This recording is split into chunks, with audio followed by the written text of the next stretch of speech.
Hello and welcome to the Doomloop Dispatch, the news show that covers the worst parts of the San Francisco Bay Area. I'm Kevin L. Jones, and with me whenever possible is... Scott Miller.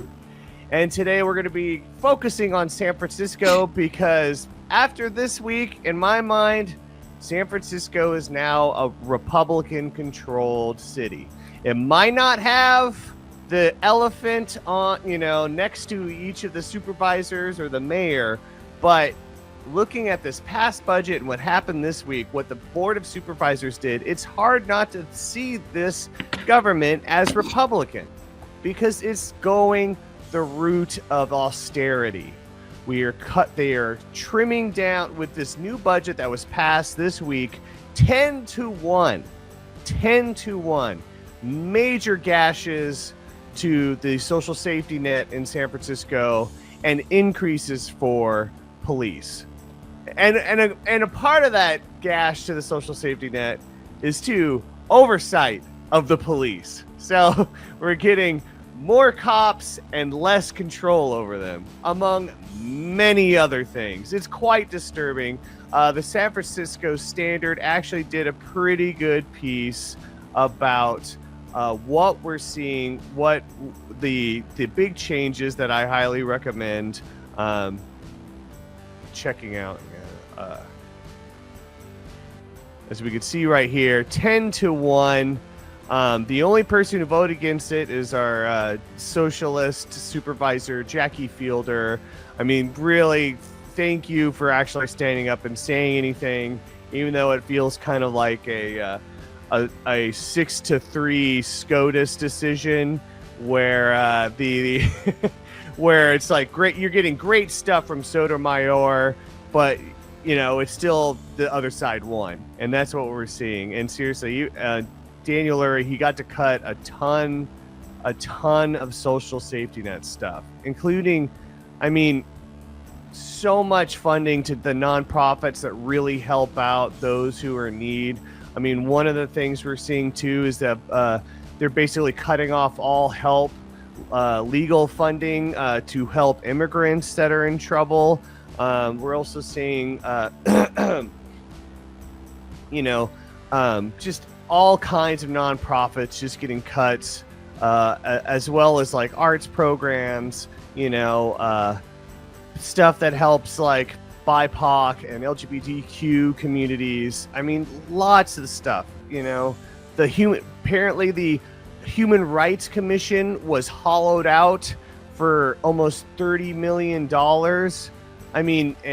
It's just bad, and it's hard not to see this as a Republican budget.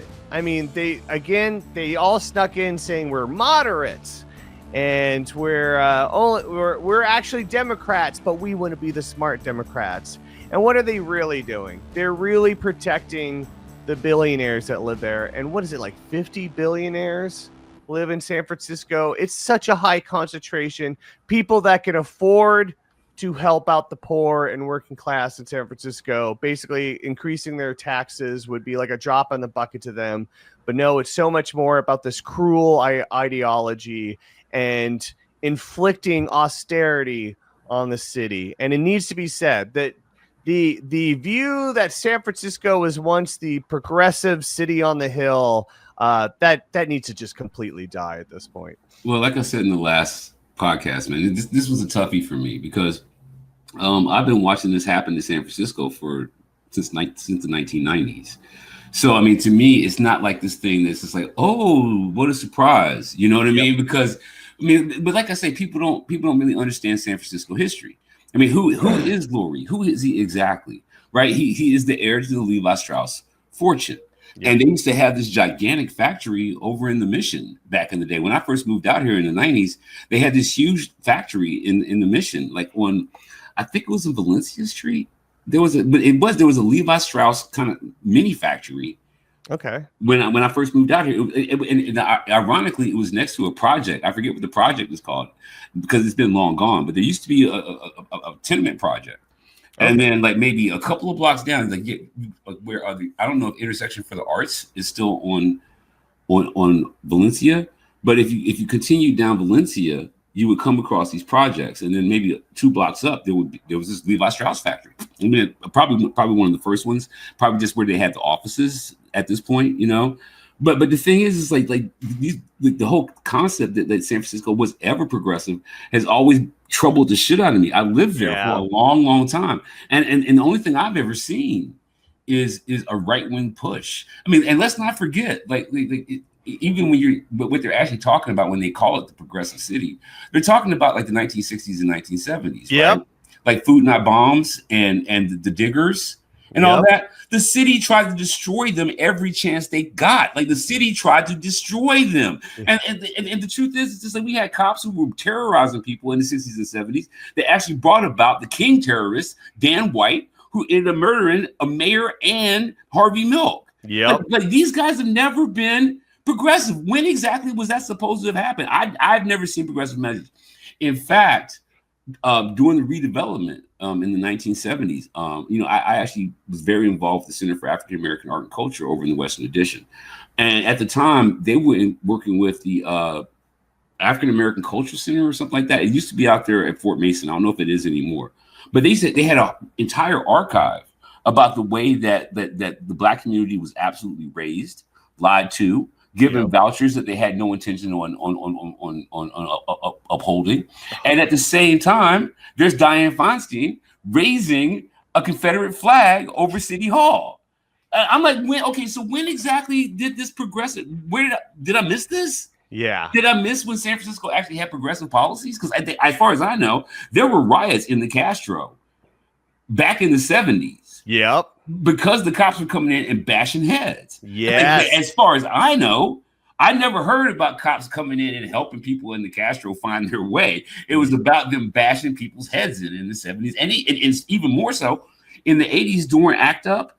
And during the AIDS protests, yes. Like, did they help? No, they didn't. I'm like, okay, so to me, the cultivation of this thing that we're seeing with Daniel Lurie and him being a perfect symbol of what I've always felt San Francisco was, which was like, this spoiled white guy who like the face of San Francisco is this spoiled rich kid. Yep. Right. Like, who shows up at the party.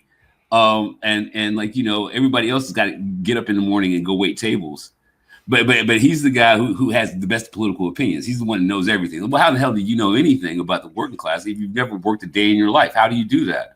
You're just that rich kid at the party. He's like, well, let me tell you what I think. Who gives a damn what you think? You don't have to do anything. We have to get up. Like, you want to say, like, hey, let's do a rager. No, dude, I have to open the store at like 7 o'clock. I gotta get to work. You want to do the rager. You want to have the rave. Yeah. You want to have the all-night acid party. And everybody's like, no, dude, I have to go to work. Yeah. So, I mean, like, to me, like, I'm not surprised at all by this. But there are a couple of things. I mean, there was one thing that people kind of like overlooked. I think Tim Redmond did a really great job at it. I should have pulled the piece because Redmond actually talks about this thing where, as far as the decision-making process, the mayor's office always had a major amount of authority, almost too much authority over decisions that were being made in San Francisco, almost always.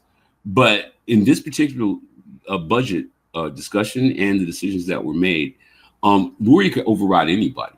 Like they have now given him almost complete unilateral authority, and that was something I think was a part of the plan. With the MAGAs that tried to infiltrate San Francisco. And San Francisco was ripe for capture, right? It's always been ripe for capture because it's always had a white supremacy problem. It's always had like an anti-LGBTQ problem. I mean, there would be no such thing as gay shame in San Francisco if gay pride was actually gay pride. Oh, interesting. But no, that's the reason why it's called gay shame. The reason why gay shame came to be is because pride was like this corporate sponsored white straight washing, male washing, white straight male washing gayness. Yeah. Right. So like I was we talked about Rollo before, but Rollo was my connection to gay shame. But you also have Toshi, who's also, even he's San Francisco, but he also was very much involved in gay shame. Mm-hmm. And gay shame is because San Francisco fucked up pride. Yeah. That's the only reason why it exists. So I mean my questions about San Francisco right now are like, well, one, where did you get the idea that you were like that in the first place? Your history really doesn't say that to me. I don't see anything in your history that says you were a progressive city. I think the last time was like, God, what was the mayor? Yeah, I would maybe say Terrence Hallinan as the DA. I think was the last time that you kind of saw something pretty progressive going on. Well, no, and maybe Matt Gonzalez like almost getting close to winning, even though he would kind of turn, I'm thinking, I want to say Agnos, but there was somebody else in between these two guys that actually was a progressive mayor. But Moscone, I mean, Moscone was like, Moscone was liberal. Yeah, progressive, but Moscone was at least a liberal. At least he was that. You know what I mean? Yeah. But as far as like honest to God, progressive policies and progressive politicians, I've never seen that in San Francisco, and I've been around for over 30 years. Yeah, I've never seen that. Yeah, and so like, it's really difficult for me to embrace this idea that I mean, like, you guys actually did chase out all the black people as a city. You actually tore down their homes. Yeah. Multiple times, multiple neighborhoods. Yeah, and my favorite library in San Francisco was the Western Addition Library, because somebody there was a great curator of older Black radical literature, which San Francisco burned. Jesus Christ! Yeah, they burned it. I mean, I'm not kidding you. They burned it. Jesus Christ. I was actually working at the library when that happened. I was working at the main. And what they were saying was, what we're going to do is we're going to try to sell these things off as much as we can. We just don't have the space. We're going to try to give some away, but it's probably just easier just to incinerate them. And we lost so much great Black radical literature, first edition Black radical literature from the Western Addition Library. So, I mean, San Francisco anti-Blackness is notorious. Yeah. It is a notorious anti-Blackness, and it's also a notorious like during ACT UP, right? Like, these guys were really trying to fight people who were trying to save people's lives during the AIDS epidemic. The city of San Francisco, the people of San Francisco. I would argue that the people of San Francisco might be more progressive, but the city has always been authoritarian. Yes, and it's always been like white supremacists, and it's always been like that. There's a reason the zebra killings happened. You created that kind of anger with that much, and it was really any kind of subculture. I mean, during the Dan White riots, honestly, when the White Night riots, when LGBTQ people were just going rampant because Dan White was not going to get, he wasn't convicted of murder. I mean, he basically got off with a slap on the wrist for what he did. He claimed it was hypoglycemia. Yeah. If only he had a Twinkie. Yeah, I know. If only he had a Twinkie, that never would have happened. I know, and that's what killed me too. Like, I remember talking later to Rita Williams, who was a veteran reporter with KGVU. She was covering the trial back then. She totally bought the case too. I mean, she literally bought that defense that, well, he was just that depressed and sad. And it's like, that doesn't, no, I'm sorry. Like, that does not, but to point out though too, during the White Night riots, when everyone's going crazy, what did the cops do? Did they try to stop the riots? No. Instead, what they did is they punished the Castro. They went to a gay bar in the Castro and just beat up the people that weren't participating. Yeah, exactly. That's in the riots. That's my point. So the thing is just like when we started seeing this right-wing takeover of California, which happened, I would say, roughly 6 years ago, when people started like trying to push everything, what they call push right. Yeah. The thing is that San Francisco was just open and ready for it already. They already were. I mean, like, you guys have never really been extremely. I used to teach at the San Francisco Unified School District, and I used to go from the avenues over to Hunters Point, find myself back in Lower Haight, and then maybe Pacific Heights. Right? I could because that's what I was. I was a sub. But a very particular sub. I actually taught creative writing and poetry. Cool. And so like, I would present my module at all these different schools, and the discrepancies were just so insulting. I'm sitting over here and I'm like, am I supposed to act as if the black school and the white school are the same schools? Am I supposed to act as if the Asian and white schools are different than the black and Latino schools? Because they are different. Yep. Starkly. Well, it's property values. It's property taxes. That's how we do this. Like, no. If you wanted to call yourself being San Francisco, why aren't you acting like San Francisco? You're acting like Tennessee, and you've consistently act like Tennessee. So I'm not terribly surprised that what we're seeing is a right-wing agenda that's solidified. But it's not like that agenda hasn't always been there. Yeah, and that's the hard pill for me to swallow. Right. That's the hard pill for me to swallow is as someone who saw the Black population from 1993 being at something like 13 to 14% to today, where it hovers between 3 and 4. Yep. And then people go, but it's just because it's so expensive there. Well, no, it's because you chased off the chess players off of Powell Street. Yeah. That's why that is. It's because you criminalized Black youth in San Francisco. And there was this. You can look this up. This is so true. I can't believe we're going to talk about San Francisco history, but I think it's really important. In North Beach, in the 1970s, a Black man was not allowed to wear a colorful suit. Wow. Yep. Any Black man who showed up in North Beach in a colorful suit, the suit of the 70s, those 70 suits, was immediately pinned as a pimp. And he was there to do something to that strip club thing that's happening that was actually run by the mob. Yeah. Like, they even have, like, I used to work at City Lights, and right across the street from us was this place called Big Al's Porno Shop or some shit like that. and the Al they were talking about was Al Capone.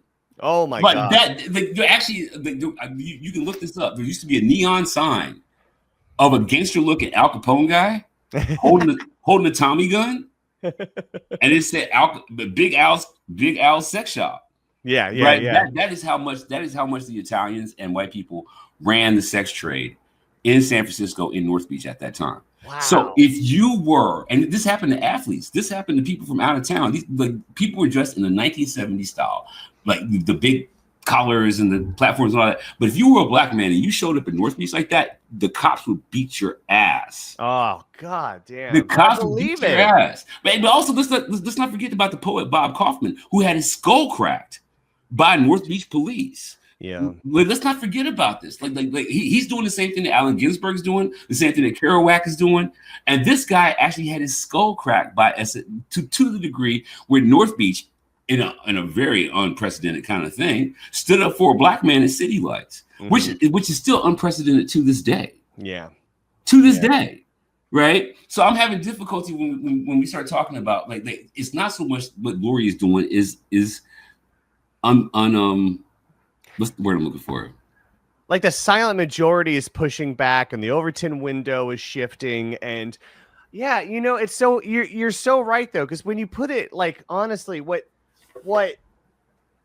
San Francisco did wasn't progressive. It was basically they would let some like white entertainment that was kind of risque, go through, like, weed or strip clubs. There's at one point when San Francisco was called the center of the porn industry. Well, yeah, that was the Mitchell brothers. Exactly. Yeah, exactly. Yeah. But it's all the thing. But what gets talked about way less is about how the Fillmore was once the Harlem of the West Coast. Yep. And they totally destroyed it. Yep. And like all the art and everything else, like, sure, you had like old bluesmen playing the Fillmore, but like, the actual like music industry they had set up, was basically taken over by white people. But my question is, what was the Presidio doing in World War II? Oh, I don't know. Yeah, tell me. The Presidio was a Japanese internment camp. Yeah. The Presidio was a Japanese internment camp during World War II. And as a matter of fact, if you go down, this might not be true because I haven't been. I lived in Japantown, Fillmore for most of the time I was there. Okay. But there used to be graffiti from the 1940s and 50s that people had tried to paint over, or you could go down a little like strange little alley, like you're trying to make a shortcut, and it would say "Japs go home." Like it would still be there. Yeah, we're talking in the 2000s, and there would actually be like this faded graffiti that nobody had bothered to cover up, or they tried to cover it up, or whatever. Japs go home, and also let's not forget that Market Street back in the 1800s used to have signs saying "No niggers, no dogs, no Irish people." Oh my God! Wow, No, I knew that was a British thing. no. Wow, This was Market Street. Market Street wow, in the 1800s. No niggers, no dogs, no Irish people. Jesus Christ! Okay, but that's what I'm saying. Like, so when did this happen, you guys? When exactly is this thing where I'm supposed to be shocked Yeah, that you guys are shitty racist? Like, when am I supposed to be shocked that you guys are shitty, greedy racist? When exactly did that happen? 'Cause I don't see anything in the history to indicate you were never like that. yeah, yeah. I see I know, nothing. I know it's almost like this, like the art movements and the mission, like Latino art, and also too like the gay scene and the Castro. It almost came up despite what San Francisco was doing. It absolutely Honestly, did. I mean, okay, when yeah. I first moved out here, I fell into the car culture with a bunch of dudes. I had this. I was staying in a hostel when I first came out here, and these kids needed to get back to wherever they were in Europe, and they had this really fucking cherry Cutlass. Like it was, the shit was so cherry. And they were like, but we can't take it with us. There's no way we can bring it back. Look, man, if you give us $200, it's yours. And I was driving around in this fucking real cherry. Like, I swear to God, it was like this, like, it was lime green. Oh, beautiful. With matching interior, like yellow and lime. And I could drive through the mission and everybody, it is it. I'm like, no, I'm not. I just bought the speed back. Yeah, I just bought this for a bunch of hippies. It's not what you think, sir. It's not what you think. But the thing is, though, is that like because people would talk to me in that regard, and there's actually a song about it. Back in the day on Market Street, the cruisers would cruise down Market, take that left turn, cruise back up, take that left turn, cruise back down. It was like a promenade, right? And I participated in it just because, I got my shit. So, I was in the mission. Said, hey, let's go, man. Let's go. We just go cruising, drink a couple of Modelo's, you know what I'm saying? Yeah. San Francisco banned left turns on Market Street because of it. Oh, to this day, there's no such thing as left turns on Market Street. Yeah. And now what is Market Street for? Ubers and Waymos. Yeah, exactly. So San Francisco's never really been supportive of the culture. Yeah. Right. Because I remember dudes like, no, dude. And somebody actually wrote a song, and I'm trying to remember what the song was called, but somebody actually wrote a song called No Left Turns on Market. Like when it happened, there was like San Francisco said no left turns on Market. And it might have not been the title of the song, but it was the refrain. Like no left turns on Market. Like no left turns on Market. And that was because San Francisco had said no. They got rid of our video game arcades because too many of the black youth were congregating around the video game arcades. They got rid of our movie theaters that were next to the video game arcades. Like there were two really massive video game arcades on Market Street when I first came here. Massive, every game, old school games, new school games, boom, boom, boom. Mm-hmm. And right next to it, movie theater. The show Fridays. Like I'm thinking about the Ice Cube movie because that was the last movie I ever saw there because there were too many black people congregating on Market Street and there were too many black people congregating at these theaters and they got rid of them. Yeah.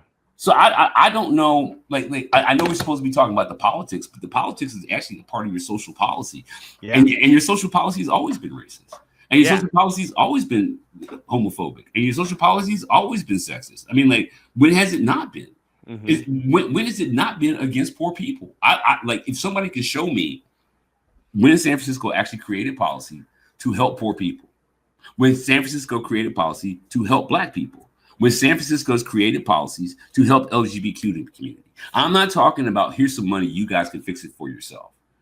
I'm saying, when has San Francisco actually taken a stance that makes them not just liberal, but progressive?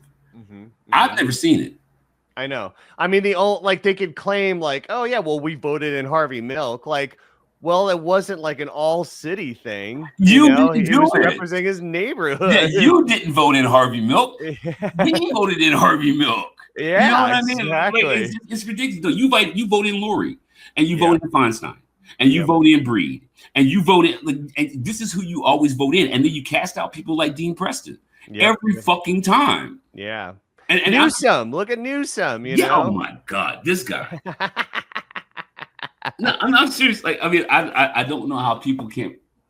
The Plump Jack. How could you forgotten about the Plump Jack? Yeah, and he ruined the Matrix, which is a really cool bar. Well, then okay, so kind of away from this, then how do you feel about the reputation and legacy of Willie Brown and his impact on San Francisco?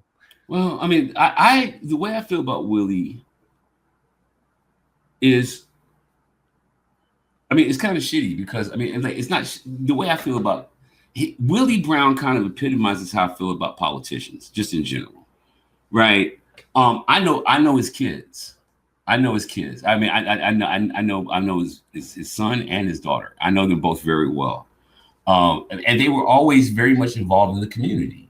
Mike is the owner of one of the best gear shops in San Francisco. True, he's got one now over here in Oakland, right next to my house. Oh, okay. Mike's a decent guy, and he's always like giving back to the community. He's always like, you know, like, but he's not a politician, so he can be a good guy, right? Yeah.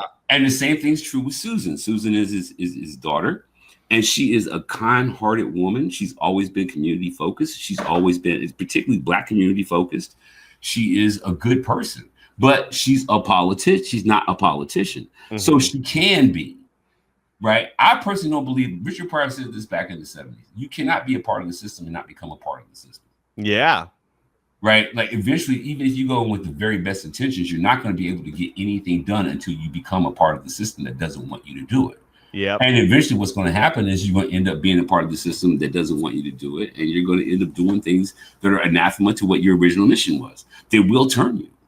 The system will turn you, right? Look at AOC right now, people. Well, look at Kamala. Yeah. Look at Kamala Harris, right? I think, you know, but and I think that you go in with the very best intentions, you know, you go in with the very best intentions, but the system itself won't allow you to do the things unless you change your intention.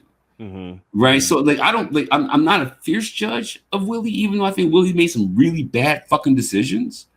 But I think those decisions are based entirely on the fact that you're a fucking politician, and all politicians make these kind of decisions because you're a part of the system that forces you to make these bad decisions. Okay, so he went the T-line. He thought the T-line was going to be this thing that was just going to be like, you know, it was going to be his legacy. Like the Black people used to have to ride that 15. We have to ride through all these other different types of neighborhoods. It would take a long time to get downtown. So Willie thought that what he was doing was he was giving us the T-line, which is going to take you directly from Hunters Point to downtown. Right? Okay. But the way the city responded to Willie putting in that T-line was getting rid of the 15. So that means that people who used to get on at the 15 and go to work in the Mission or go to work in the Haight or go to work in like this bus that used to go all over the place is now gone. So now you have to go directly to downtown and try to get your way up to, say, Hayes Valley. Right? Like you got rid of the one bus. You take the 15 connected to the 24. The 24 takes you directly to Hayes Valley. Right, you can take the 15. The 15 connects to the 22. The 22 would take you out to the avenues. You take the 15, you connect it to the 71. The 71 takes you to the Haight. Yeah. Right? No, you have to go all the way downtown, then connect for the 71. You're not going to get the 24. You're going to have to take the I forget the number of the bus, but you can take the 22. You have to take the 22 to get to the 24 now. Oh God. You see what I'm saying? Yeah. Right. So he thought, go on. So my thing is that Willie thought he was doing something for the community by establishing the T, and San Francisco responded by getting rid of the 15. Yeah. Which makes it look like Willie fucked us. Yeah. Did Willie fuck us? Well, yeah, a little bit.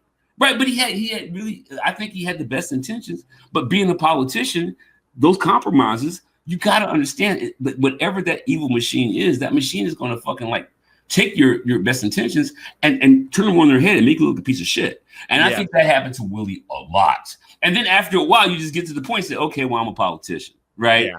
And then, well, that's just like you resign. You resign to the fact that that's what you are now. So that's how I feel about Willie. You know, that's really interesting, especially too. I bet you he's still, when running for elections after getting the T-line, he bragged about that, but definitely did not address what happened to the 15. Which is what they do, you know, which is what they do. But I can't deny that Willie Brown was a major proponent of the establishment of ethnic studies in San Francisco State. Yeah. He supported Nathan Hare. He supported what was happening over at San Francisco State. He supported it. And he made sure that the cops didn't come in too hard. And as far as politicians go, Willie was a really great one at that moment. He was a great politician. Who's just like, but the thing is, not politicians kind of suck as a thing. Yeah. So I can't say I can't think of really a good politician. Good politicians get ousted. I mean, Dean Preston or murdered, right? Dean Preston is a decent politician. He seems to have the best intentions, and he won't let himself be diverted. Yeah. And because he won't let himself be diverted, he has to go. Yep.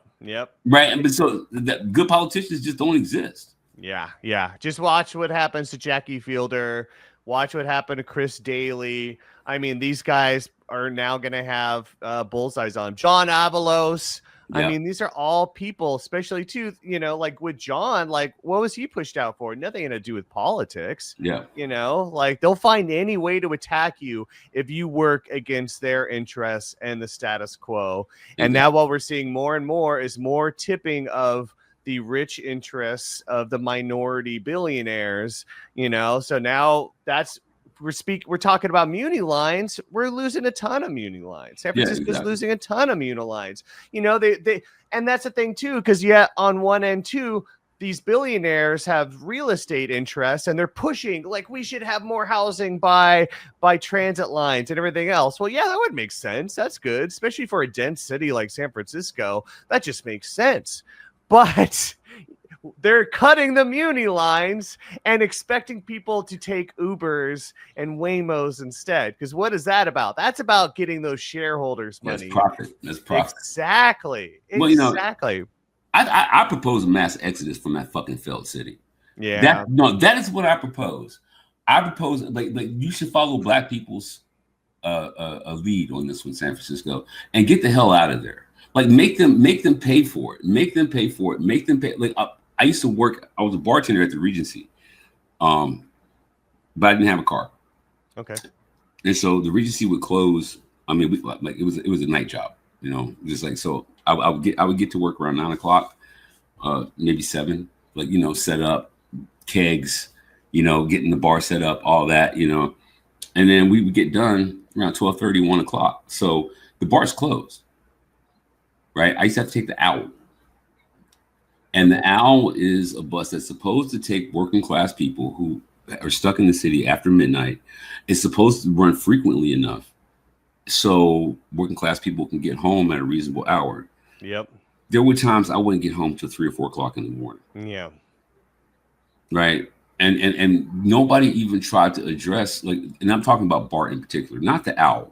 Because the Owl is AC transit, which is already weird. Because if you're going to be doing this Trans-Bay thing, shouldn't both cities be involved in this? Yeah. But the onus and the responsibility of that bus fell on AC transit. San Francisco had nothing to do with it. Yep. Which meant that it didn't have a whole lot of support. It didn't have financial support. It didn't have personnel. And there was sometimes I would get off of work at 12:30 and not get home until 3:30. Jesus. Waiting for this bus in this dead city where the only place you could get something to eat was at a Dunkin' Donuts. Yeah. Everything else is closed. Yeah. Right. And so, I mean, San Francisco doesn't give a shit about the working class. No, they don't give a shit.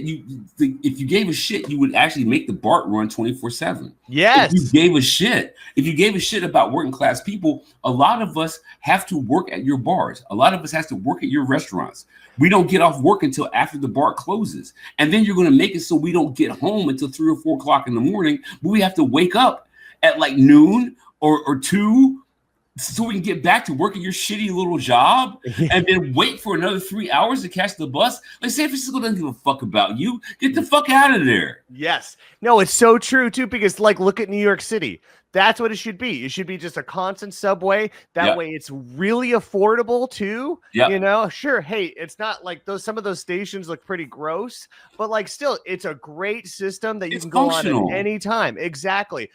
What are they focused on with BART? Fare evasion. Yeah. They're investing in keeping the poor out. Yeah. And these gates instead of expending hours, which would probably increase their budget, increase their profits. It would totally increase your profits, because the truth of the matter is, like I said, if you guys gave me that BART, I would have gone to work earlier I would have stayed later. Yeah. I would have felt more confident in being able to find other work that would enable me to, okay, so I'm working at the Regency and the Regency's paying pretty decent bread. I wonder what Bill Graham Civic would do. Right. So I did end up working at Bill Graham Civic, but having to deal with the same problem, 3:30, 4 o'clock in the morning, waiting for this thing. And then I got a day job too. Yeah. Right. So I can't afford to get off work at 12:30, get home by 4, and expect to open up the bookstore at 10 o'clock. Yeah. I can't do that. But one of those things has to go. And what I had to choose was the San Francisco had to go. They're not working with me. Yeah. You know, and San Francisco does not work with poor people. San Francisco does not work with minorities. San Francisco does not work with the LGBTQ community. San Francisco has been shitting on pride for the past decade. Right? I'm surprised the Post Street Fair even exists. I'm surprised it even exists. It truly is like kind of the last like site of wild San Francisco, you know? Yeah. Like, and it's still pretty wild. Like, I still remember the time I was like, oh my God, what is that? Don't bring your kid. Yeah. Why did you bring your kid? Oh my God, my kid saw this. Wait, well, why did you? What? You should have known better. There's freaking gates. It's Post Street Fair. Have you lost your mind? You can get a sample at the gates of what you're going to see. Do you have bare cheeks? Okay, no, don't bring your kids. Yeah, exactly. There's bare cheeks out there. There's cheeks. Exactly. And even worse. But yeah, no, it's so true. I mean, because that's the thing too. It's like, you can even tell too, like if they had a ongoing BART, like 24/7, I mean, you know, all the issues with cars and parking stuff would be so much less, because who are really doing the driving? The people that need to commute, or the people that like are coming out, you know? And guess what? Those small businesses still want those customers. I tell you know, you want to do something about the so-called drug tourist? Mm-hmm. Run the BART 24/7. Yeah. Like don't trap people in your fucking city. Yes. You know, how about that? How about after a person has been a drug tourist, they can hop their little asses onto a BART and go out to Fremont, where the hotel rooms are cheaper. Yep. Right. And then you don't have to worry about that. And then what they do is they wake up the next morning or whenever, and they hop back on the BART and they go be drug tourists again. But you don't get a chance to watch these people that you've trapped in the city sleep on the sidewalks because they can't get out after midnight. Yeah, and blame and harass them. You trap the people in the city. You trap them. Yeah. You trap them there. There is no escape from San Francisco after midnight. Yep. There is no escape. The only way out is the owl. Yes. And the owl only runs every 3 hours. Yep. So people end up sleeping on your sidewalks. Yeah. And you don't give a shit. Yeah. Or no, you'd give a shit, but you're scared of them. You don't want to see them at all. You want to push them away. Well, you want to ignore their humanity. Open up the BART and you won't have to see them anymore. Yeah. Open up the fucking BART and you won't have to see them. You won't have to see them. They won't be sleeping in your fucking stations. Right? Yeah. Open up the BART and let the BART run 24/7 and watch all that shit clear up. Yeah. Watch, because people got better places to be. You trap these people in your city. Yeah. You trap them. You don't give them shelter. You don't give them any kind of aid. You don't give them harm reduction. Right. But then at the same time, you charge $15 to enter and exit your city. Yes. So that means that the people who can't afford it are trapped there. Well, that's what Prop C was about. Exactly. Because honestly, look at Houston. How did they fix their homeless problem? They provided housing. Housing, not shelter beds, housing. Yep. And that's what needs to solve this. But what is the first thing Lurie's doing? He's taking that money to put it towards shelter beds, to the thing he wants. You know, well, it's not him. It's what Trump wants. Yeah. Yeah. And all their rich buddies. That's what Sachs wants. That's what Tan wants. Well, no, and I think that, like, let's be honest about this. The truth of the matter is that the Salvation Army and the Christian right, they have a philosophy-based, faith-based concept of recovery. Yeah. Right? Jesus will do it. Yep. Abstinence only, higher power. And in the meantime, in between time, you might get HIV because you shared a needle with somebody. Mm-hmm. You might get Hep C because you shared a needle with somebody. But that's only because you're going up against God's will. And then the whole thing is just like, it's the whole Nancy Reagan just say no. platform from the 80s, right? Yep. But the thing is like, no, these guys don't really. What they're trying to do is they're trying to push a morality agenda. Mm-hmm. That's how I feel about it anyway. Yeah, I feel they're trying to push a morality agenda, but they're addicts too. Like the people who are actually trying to push the morality agenda are addicts themselves. To power? Well, I would say drugs. Oh, that too? Yeah, I could see that. I mean, look at Musk. Some of those videos Come on. And the person who's absolutely in charge of your whole entire thing is an Adderall addict with 34 convictions. Yes. I mean, like, come on, you guys. Let's stop jerking me. Oh my God. Yeah. Do you remember when that story came out where it was a guy who was an assistant for Trump who said that he wore diapers because he shit himself? Well, and here's the thing. People talk about poo in the streets all the time as if they didn't see blind spotting. Train spotting. Yeah. In train spotting, the guy literally shits the bed because he's an addict. He literally shits a bed because he's an addict. Addicts have no control over their sphincters, guys. Yeah. So if you want to keep your streets like Poop City or whatever the fuck you're talking about, like make sure the motherfucker has some place to poop. Yeah. That would actually fix your problem. But instead of making more places accessible where people can poop at a moment's notice because they don't know it's coming. It's like, oh my God, and then boom, it's right there. Like, do you think they like that? I don't think they like it. I don't think they like it. One of the best things, I always on the hate, they have like the public toilet, the self-cleaning public toilet, which is genius. Yeah, and I use it all the time. I mean, seriously, and it's really helpful and useful. But what happens when they try to do something like that? Shit, they're now even going after trash cans for being too expensive. But for some reason, they're trying to make these $1 million trash cans anyways. That makes no sense. But these guys.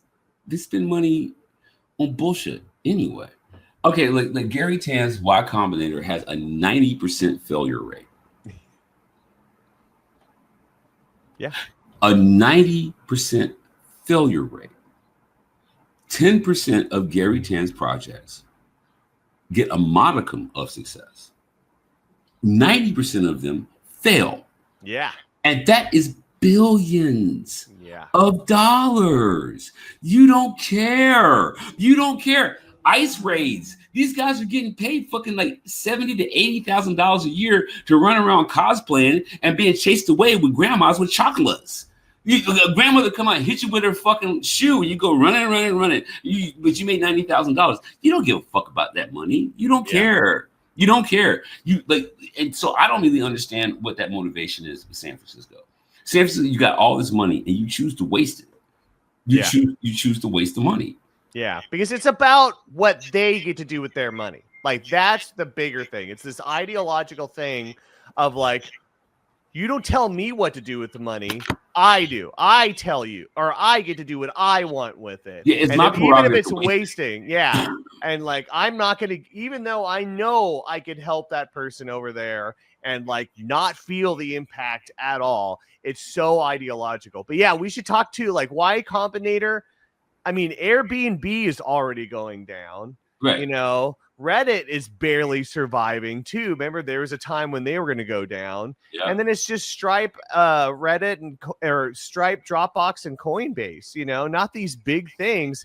And that's what, 6 companies out of hundreds that have gone through Y Combinator. Why is Gary Tan considered a genius? He's not a genius. He's just lucky. Do people consider Gary Tan a genius? I don't. I think there's that reputation when these big techies get that reputation. Even though you and I know it's not that, but like, well, if they're billionaires, or what in Gary Tan's case, like a centimillionaire, oh, well, then they must know what they're doing. They must be pretty smart. Well, I mean, it's so crazy to me because, like, you know, one of the things that I think is one of San Francisco's primary problems is that San Francisco, for a while, there was a center for certain kind of technological innovations. Yeah. Silicon Valley was a place for certain kind of technological innovations. The personal computer, the smartphone, Xerox. You know? Yeah. Hell, IBM, Big Blue. You know what I mean? Like, there was a time where you guys were making these major innovations, but all you're doing now is giving me fucking DoorDash. Yep. That's all you're doing. You're giving me different versions of DoorDash. Yeah. You're giving me different versions of Uber. You're giving me different versions of, well, I created this app that you can find a hamburger with that kind of cheese that you like on it. And they give you $1 billion for that. Yeah. Why do they give you $1 billion for that? It's like the new Homesteaders Act.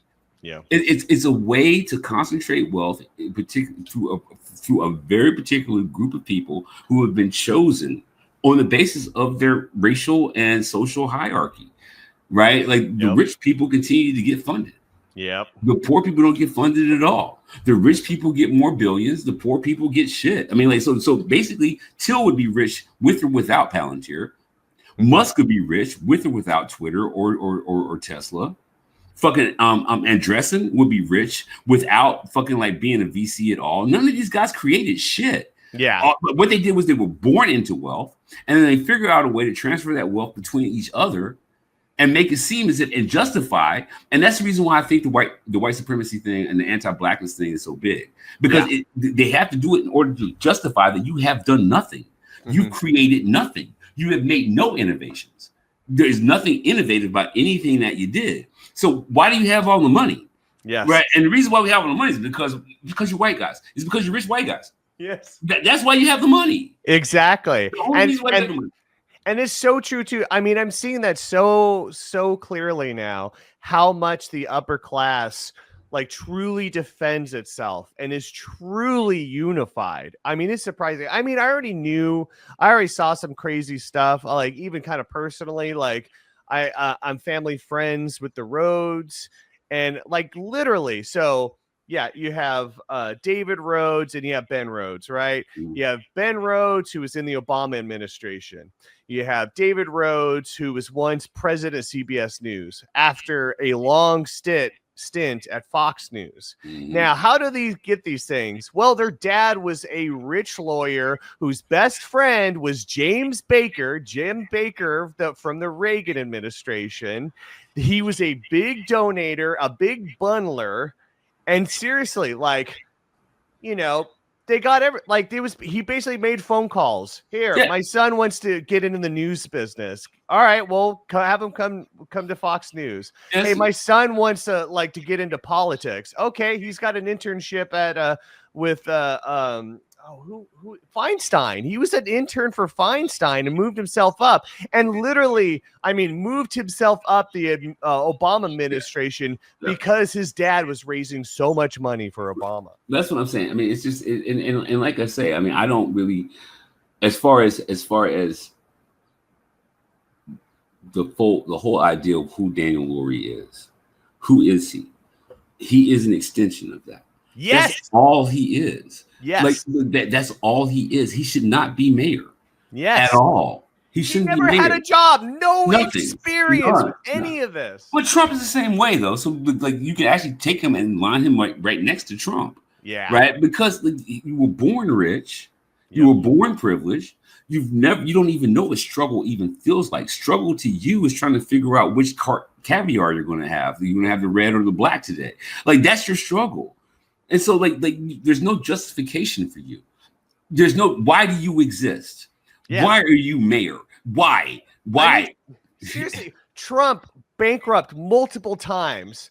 Your regular person, if they go bankrupt, I mean, they're like hurt, damaged for 10 years. Yeah. You know, they have to live with their parents. Right. That didn't affect Trump at all. That didn't change his lifestyle. Lurie had no experience with any of this stuff, but he got his mom to buy his election. That's what I'm saying. So, like, the thing is, there's no justification for you. Yeah. And so basically this is also true with Musk, right? There is no justification for you. Like, there is no reason why you should be given power. There's no reason why you should be given the money. Dudes failed up so many times. All did. We are dealing with all the fail-ups. The fail-ups are the one running our country right now. Every last one of them are fail-ups. Hexeth, how in the fuck? Dude, you're not qualified. You're not qualified, and there's absolutely no reason. You must justify your existence. And the way they have a tendency of doing it is Hexeth goes, okay, well, I'm going to go after civil rights leaders. And I'm going to go after Harvey Milk. I'm going to go after, there's a ship named after Harvey Milk. Okay, that's the person who didn't deserve it. Yeah. That's the person who didn't deserve it, because don't look at me. Don't look at me with my unqualified ass. Like, so you must, in order to justify these, and that's what Lurie is doing right now. Lurie is creating justifications for San Francisco's existence. And the question is why should San Francisco exist in the way that it is? I don't think it should. Yeah. I'm going to just come out and say it. I don't think it should. San Francisco has a shitty fucking history, especially when it comes in relation to women, when it comes in relation to black and brown, when it comes in relationship to LGBTQ. San Francisco has a shitty relationship.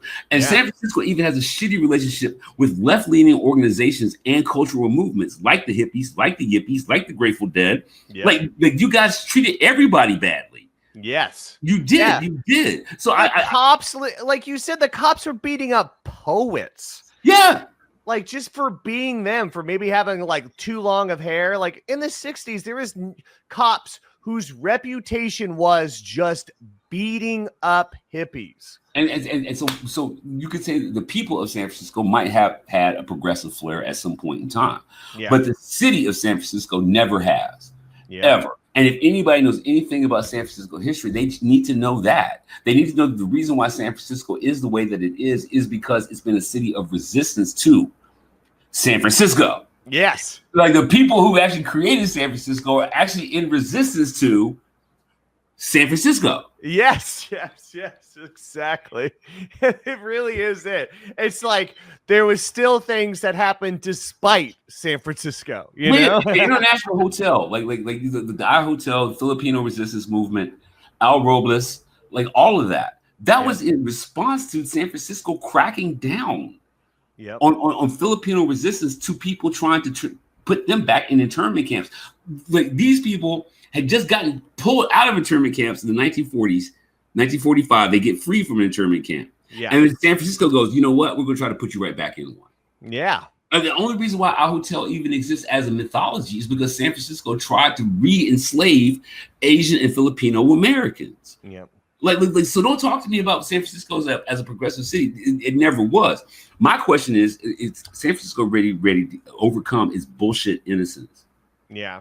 And try to make honest to God progressive change after this Republican takeover. Because like you said at the beginning, this is a Republican takeover. But you guys have always been inching towards it. You fell over. You fell over the precipice. Yeah. And now you're there. You're fully fucking MAGA. Congratulations. Yeah. Yeah, exactly. I mean, you can see that just from like how they treat buildings, you know, like what was the one apartment building that burned down years ago, displaced so many people. I mean, and then they still just gave the developer everything he wanted.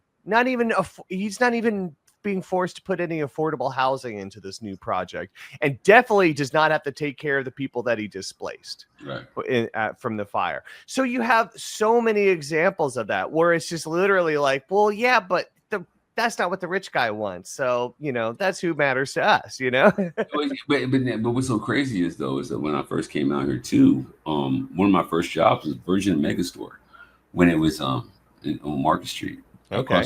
Across street, like down street from the Gap, when the Gap was gigantic, when there was still Rasputin music, when there was still like I forget the name of the pizza spot right next to the subway cars.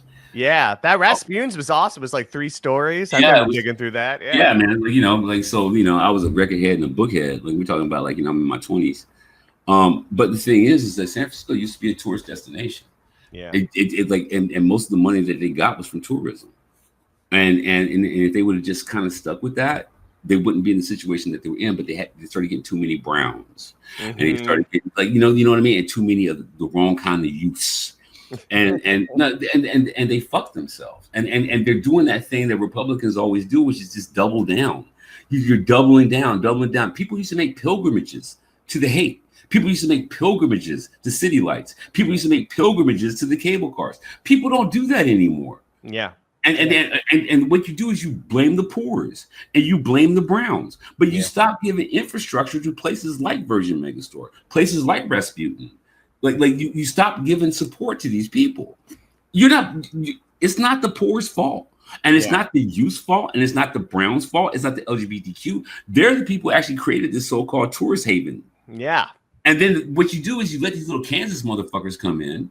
From Twitter, from Coinbase, from fucking what's the one that's now almost dead? Salesforce. Okay, yeah.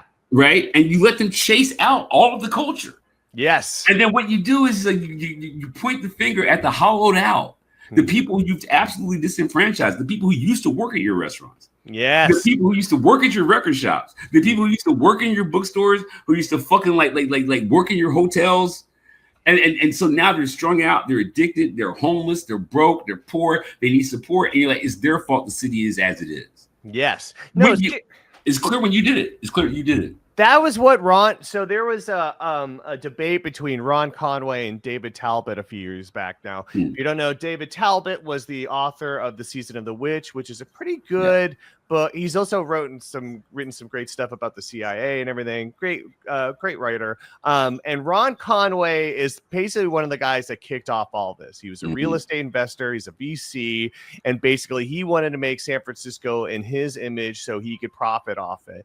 And basically, as soon as he came in and started pushing his will, that's when you started seeing what I saw was kind of the beginning of the end, which was the artist exodus. Yeah. Now, I mean, the thing is that so many people I know came to the Bay Area because of the art scene. I mean, this is the art scene, like the Burning Man, this huge, like it's almost an industry at this point.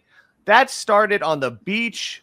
Like on North Beach, like on the beach, like there where they're like, hey, we're going to burn something down. We're going to play some music. It'll be fun. It was all artistic. You had not only like Angels of Light, the Cockettes.